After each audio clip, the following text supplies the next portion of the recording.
नमस्कार दोस्तों, मेरा नाम है गुरदीप और आप देख रहे हैं state knowledge TV Hindi news. जानेंगे हरियाणा की फटाफट खबरें। हमें स्कूलों का समय 16 फरवरी से बदलने वाला है, जिसके तहत स्कूल सुबह 8 बजे लगना शुरू हो जाएंगे। इसके बारे में विद्यालय शिक्षा निदेशालय की ओर से पूर्व में पत्र जारी किया गया था। उसी पत्र के अनुसार स्कूलों के समय में अब परिवर्तन होने जा रहा है। स्कूल शिक्षा निदेशालय हरियाणा ने प्रदेश में एक पूर्व गर्मियों और सर्दियों के लगने के लिए डेट निर्धारित कर दी है, जिसके तहत एकल पारी यानी सिंगल शिफ्ट विद्यालयों का समय अब गर्मियों में 16 फरवरी से 14 नवंबर तक सुबह 8 बजे से लेकर दोपहर 2:30 बजे तक रहेगा। वहीं सर्दियों में 15 नवंबर से 15 फरवरी तक स्कूल समय 9:30 बजे से लेकर दोपहर 3:30 बजे तक संचालित होते हैं। वहीं डबल शिफ्ट वाले स्कूलों की बात करें तो पहली पारी गर्मियों में सुबह 7 बजे से शुरू होकर दोपहर 12:30 बजे तक रहती है और सर्दियों में सुबह 7:55 से शुरू होकर दोपहर 12:30 बजे तक रहेंगी। दूसरी पारी यानी सेकंड शिफ्ट की बात करें तो उसका समय गर्मियों में दोपहर 12:45 से शुरू होकर शाम 6:15 तक रहेगा। तो वह सर्दियों में समय दोपहर 12:40 से शुरू होकर शाम 5:15 तक रहेगा। निर्धारित किया गया है कि 16 फरवरी से स्कूलों के समय में अब परिवर्तन होने। हरियाणा में मौसम को लेकर बड़ी खबर आई है। हरियाणा में लगातार तापमान बढ़ रहा है, मगर 2 दिन से अधिकतम तापमान में ठहराव देखा गया है। तापमान 25 डिग्री सेल्सियस के आसपास बना हुआ है। आईएमडी के अनुसार हरियाणा के 7 जिलों में तापमान 25 डिग्री सेल्सियस से ऊपर बना हुआ है। हिसार, नू और भिवानी जैसे इलाकों में तापमान सामान्य से ऊपर रहने से दोपहर में हल्की गर्माहट महसूस हो गई है। मौसम वैज्ञानिकों का कहना है कि राज्य में किसी भी प्रकार की व्यापक वर्षा की संभावना नहीं है। तो वहीं 17 फरवरी को कुछ एक स्थानों पर हल्की बारिश और गरज चमक की गतिविधियां हो सकती हैं, जबकि शेष दिनों में मौसम साफ और शुष्क रहने का अनुमान लगाया गया है। वहीं शुष्क और हल्के ठंडे मौसम का सीधा असर रबी फसलों पर पड़ सकता है।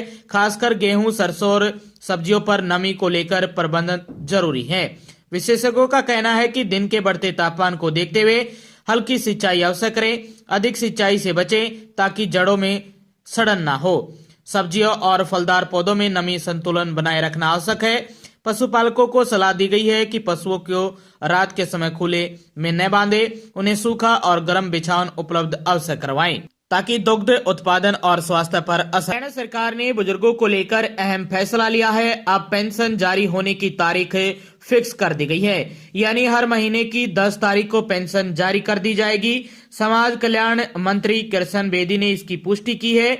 दूसरा यह कि जिन 70,000 बुजुर्गों की पेंशन होल्ड की गई थी, अब वह बहाल कर दी गई है। वहीं परिवार पहचान पत्र यानी फैमिली आईडी के स्टेट कोऑर्डिनेटर सतीश खुला ने बताया कि नवंबर महीने की होल्ड पेंशन शनिवार को रिलीज कर दी गई है। साथ ही उन्होंने बताया कि दिसंबर की पेंशन का स्टेटस 2 से 3 दिन बाद होगा। पेंशन जारी करने के निर्देश के साथ ही सरकार ने स्पष्ट किया है कि किसी भी स्थिति में पेंशन भुगतान नहीं रोका जाएगा। अब कोई भी मामला संदिग्ध भी क्यों न हो, तब तक पेंशन जारी रहेगी जब तक कि वह पूरी तरह से साबित ना हो जाए कि लाभार्थी अपात्र है। वहीं अब हरियाणा में 60 साल से अधिक के वह बुजुर्ग पेंशन के हकदार होते हैं जिनके पारिवारिक आय 3 लाख वार्षिक आय से अधिक है। विपक्ष इस आय सीमा को लेकर भी मुद्दा बना रहा है। उनका कहना है कि यह सामाजिक सम्मान भत्ता पेंशन है। यह पेंशन बुजुर्गों के सम्मान और सामाजिक सुरक्षा के लिए है। यदि परिवार की आय अधिक है तो भी बुजुर्ग को यह पेंशन मिलनी चाहिए। ऐसे में सियासी हलकों में चर्चा है कि बजट सेशन में सरकार आय की सीमा को बढ़ाने पर भी विचार कर सकती है। हरियाणा के राजकीय स्कूलों में पढ़ने वाले विद्यार्थी अगर अपने टैबलेट जमा नहीं करवाते हैं तो उनका रिजल्ट रोक दिया जाएगा। विद्यार्थियों को परीक्षा की अंतिम तिथि से 5 दिन बाद तक जमा करवाने होंगे अपने टैबलेट, अन्यथा परिणाम रोका जाएगा। अगर रिजल्ट जारी भी हो जाता है तो उन विद्यार्थियों के स्कूल द्वारा एसएलसी, डीएमसी और करेक्टर सर्टिफिकेट जारी नहीं किए जाएंगे।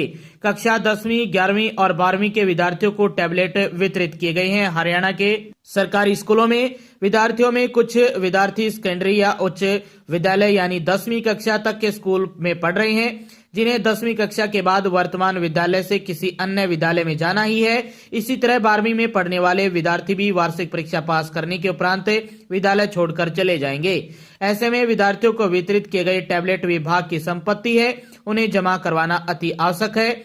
बोर्ड की परीक्षा के अंतिम दिन से 5 दिन के अंदर अंदर विद्यालय में अपना टैबलेट, चार्जर व टैबलेट के साथ मिला सामान विद्यालय में जमा करवाना सुनिश्चित किया जाए। स्कूल मुखिया व संबंधित कक्षा प्रभारी टेलीफोन के माध्यम से विद्यार्थियों को टैबलेट वापस करने के लिए भी सूचित करें। हरियाणा सरकार द्वारा महेंद्रगढ़ जिले में शिक्षित बेरोजगार युवाओं को रोजगार उपलब्ध करवाने के उद्देश्य से सक्षम युवा योजना संचालित की जा रही है। एडीएम कनिका गोयल ने बताया कि इस योजना के तहत पात्र स्नातक और स्नातकोत्तर युवाओं को विभिन्न विभागों में कार्य करने का अवसर, निर्धारित मानदेय और बेरोजगारी भत्ता प्रदान किया जाता है। एडीएम कनिका गोयल के अनुसार पात्र अभ्यर्थी विभाग की वेबसाइट www.hrx.com पर जाकर ऑनलाइन माध्यम से आवेदन कर सकते हैं। यह योजना युवाओं को आर्थिक सहायता के साथ साथ कार्य अनुभव भी प्रदान करती है। योजना के तहत स्नातकोत्तर आवेदकों को 3500 रुपए प्रतिमाह, स्नातक आवेदकों को 2000 रुपए प्रतिमाह और 12वीं पास आवेदकों को 1200 रुपए प्रतिमाह की दर से बेरोजगारी भत्ता दिया जाता है। इसके अतिरिक्त 100 घंटे कार्य करने के लिए 6000 रुपए प्रतिमाह की दर से मानदेय भी प्रदान किया जाता है। आवेदक हरियाणा का स्थायी निवासी होना चाहिए। साथ ही आवेदक की वार्षिक आय 3 लाख से अधिक नहीं होनी चाहिए। हरियाणा के युवाओं के लिए सुनहरा मौका आ गया है। इंडियन आर्मी की ओर से अग्निवीर भर्ती 2025 के लिए आवेदन प्रक्रिया की शुरुआत हो गई है। उम्मीदवार ऑफिशियल वेबसाइट joinindianarmy.nic.in पर जाकर अप्लाई कर सकते हैं। अग्निपथ स्कीम के तहत चयनित अग्निवीरों की सेवा अवधि 4 साल के लिए होगी। 4 साल बाद 75% अग्निवीरों को सेवा से मुक्त कर दिया जाएगा, जबकि 25% को स्थायी नियुक्ति दी जाएगी। अग्निवीर परीक्षा 1 से लेकर 15 जून 2026 को आयोजित की जाएगी। 8वीं और 10वीं पास ट्रेड्समैन पदों के लिए आवेदन करते समय अभ्यर्थियों को अपनी पसंद के ट्रेड भरने होंगे। 10वीं पास उम्मीदवार अधिकतम 9 ट्रेड चुन सकते हैं, जबकि 8वीं पास 2 ट्रेड का विकल्प भर सकेंगे। यदि कोई उम्मीदवार ट्रेड नहीं भरता है तो मेरिट में आने के बावजूद भी उसका सिलेक्शन नहीं होगा। अग्निवीर जर्नल ड्यूटी के लिए 45% अंकों के साथ 10वीं पास होने चाहिए। हर विषय में कम से कम 33% अंक जरूरी कर दिए गए हैं। जिन उम्मीदवारों के पास light motor vehicle driving licence है, उन्हें ड्राइवर भर्ती में वरीयता दी जाएगी। साथ ही अग्निवीर ट्रेड्समैन 10वीं पास के लिए 10वीं में कम से कम 33% अंक होने चाहिए। वहीं अग्निवीर ट्रेड्समैन 8वीं पास के लिए 8वीं में 33% अंक होने चाहिए। पहले वर्ष सैलरी मिलने वाली है और जो चौथे साल तक बढ़कर 40 पर पहुंच जाएगी। सरकार अनुसूचित जाति और पिछड़ा वर्ग की आर्थिक सहायता के लिए निरंतर ठोस कदम उठा रही है। इसी कड़ी में सरकार द्वारा शैक्षणिक सत्र 2025-26 के लिए पोस्ट मैट्रिक छात्रवृत्ति योजना के तहत आवेदन आमंत्रित किए हैं।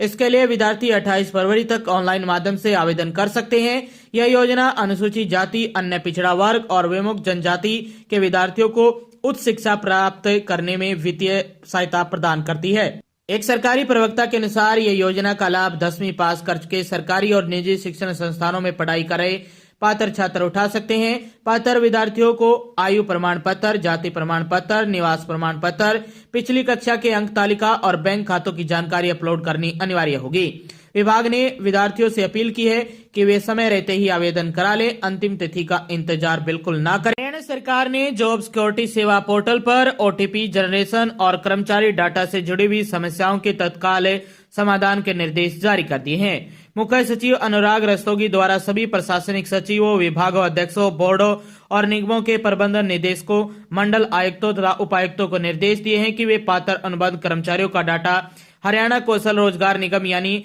HKRNL और ट्रेजरी एवं अकाउंट डिपार्टमेंट के डाटाबेस में सुनिश्चित करें, ताकि पात्र कर्मचारियों को सेवा सुरक्षा का लाभ बिना किसी बाधा के मिल सके। बता दें कि सरकार ने इससे पहले 30 जनवरी को भी ऐसे दिशा निर्देश जारी किए थे, लेकिन अब भी कई विभागों और अनुबंध कर्मचारियों से ऐसी शिकायतें प्राप्त हो रही हैं कि पात्रता मानदंडों को पूरा करने और 15 अगस्त 2024 तक 5 वर्ष की सेवा पूरी करने के बावजूद ओटीपी जनरेट नहीं हो पा रहा है। ओटीपी जनरेशन में बाधा के प्रमुख कारणों में गलत या फिर बदला हुआ मोबाइल नंबर, फैमिली आईडी में त्रुटि होना या वेतन या मानदेय का संविदा मन के बजाय बताया। हरियाणा के मुख्यमंत्री नायब सिंह सैनी आज 15 फरवरी को तावड़ू की अनाज मंडी में विकसित सोहना तावड़ू विधानसभा रैली को संबोधित करने वाले हैं। इस अवसर पर मुख्यमंत्री नायब सिंह सैनी सोना और नुआ क्षेत्र से संबंधित 46.85 करोड़ की विकास परियोजनाओं का शिलान्यास और उद्घाटन करने वाले हैं।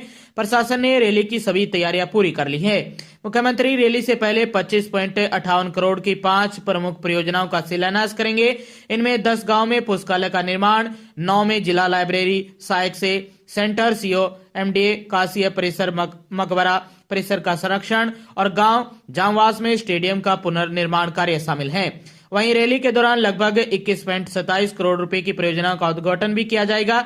इनमें 25 स्कूलों में खेल मैदान, अरावली क्षेत्र में जल संचयन संरचनाएं और 40 स्कूलों और स्वास्थ्य केंद्रों में हाइब्रिड सोलर प्लांट, मड़ी नगीना में नीट JEE कोचिंग सेंटर और स्कूलों में facial biometric system, HLG college Tauru में नए कक्ष, अटल किसान कैंटीन, कन्या विद्यालय भवन, तालाब निर्माण सोना, वहीं फवारा चौक का सौंदर्यीकरण और सेजावास में बूस्टिंग सिस्टम शामिल हैं। वहीं स्थानीय विधायक तेजपाल तोवर ने इस रैली को क्षेत्र के लिए ऐतिहासिक बताया है। कहा है कि इस रैली के माध्यम से क्षेत्र को विकास की नई दिशा मिलने की उम्मीद है। आज खबरों में बस इतना ही। देखते रहिए आपका अपना हरियाणा का सबसे तेज फटाफट न्यूज वाला channel state knowledge TV Hindi.